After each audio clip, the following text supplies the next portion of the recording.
श्रीमद्वाल्मीकि रामायण अरण्य कांड अध्याय 62 श्री राम का विलाप। सीता को न देखकर शोक से व्याकुलचित हुए धर्मात्मा महाबाहु कमलनयन श्री राम विलाप करने लगे। रघुनाथ जी सीता के प्रति अधिक प्रेम के कारण उनके वियोग में कष्ट पा रहे थे। वे उन्हें न देखकर भी देखते हुए के समान ऐसी बात कहने लगे जो विलाप का आश्रय होने से गदगद कंठ के कारण कठिनता से बोली जा रही थी। प्रिय, तुम्हें फूल अधिक प्रिय हैं, इसलिए खिली हुई अशोक की शाखाओं से अपने शरीर को छिपाती हो और मेरा शोक बढ़ा रही हो। देवी, मैं केले के तनों के तुल्य और कदलीदल से ही छिपे हुए तुम्हारे दोनों उरुओं जांघों को देख रहा हूँ। तुम उन्हें छिपा नहीं सकती। भद्रे, देवी, तुम हंसती हुई कनेर पुष्पों की वाटिका का सेवन करती हो।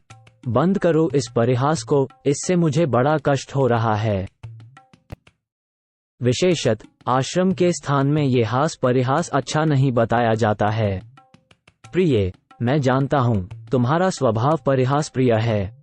विशाल लोचने, आओ, तुम्हारी यह पर्णशाला सूनी है।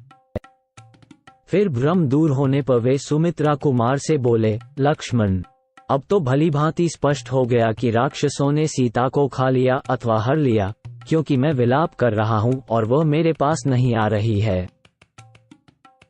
लक्ष्मण, ये जो मृग समूह है, ये भी अपने नेत्रों में आंसू भरकर मानो मुझसे यही कह रहे हैं कि देवी सीता को निशाचर खा गए। हा मेरी आर्य आदरणीय, तुम कहाँ चली गई? हा साध्वी, हा वरवर्णिनी, तुम कहाँ गई? हा देवी, आज कैकेयी सफल मनोरथ हो जाएगी। सीता के साथ अयोध्या से निकला था। यदि सीता के बिना ही वहां लौटा तो अपने सूने अंतपुर में कैसे प्रवेश करूंगा? सारा संसार मुझे पराक्रमहीन और निर्दय कहेगा। सीता के अपहरण से मेरी कायरता ही प्रकाश में आएगी। जब वनवास से लौटने पर मिथिल नरेश जनक मुझसे कुशल पूछने आएंगे, उस समय मैं कैसे उनकी ओर देख सकूंगा?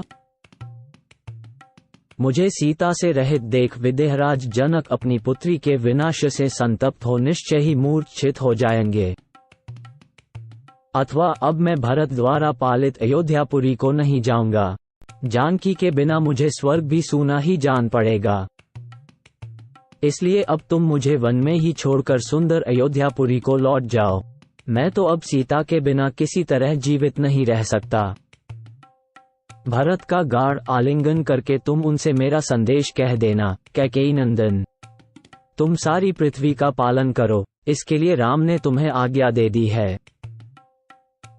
विभो, मेरी माता कौशल्या, कैकेयी तथा सुमित्रा को प्रतिदिन यथोचित रीति से प्रणाम करते हुए उन सब की रक्षा करना और सदा उनकी आज्ञा के अनुसार चलना, ये तुम्हारे लिए मेरी आज्ञा है। शत्रुसूदन, मेरी माता के समक्ष सीता के विनाश का ये समाचार विस्तार पूर्वक कह सुनाना। सुंदर केशवाली सीता के विरह में भगवान श्री राम वन के भीतर जाकर जब इस तरह दीनभाव से विलाप करने लगे, तब लक्ष्मण के भी मुख पर भयजनित व्याकुलता के चिन्ह दिखाई देने लगे। उनका मन व्यथित हो उठा और वे अत्यंत घबरा गए।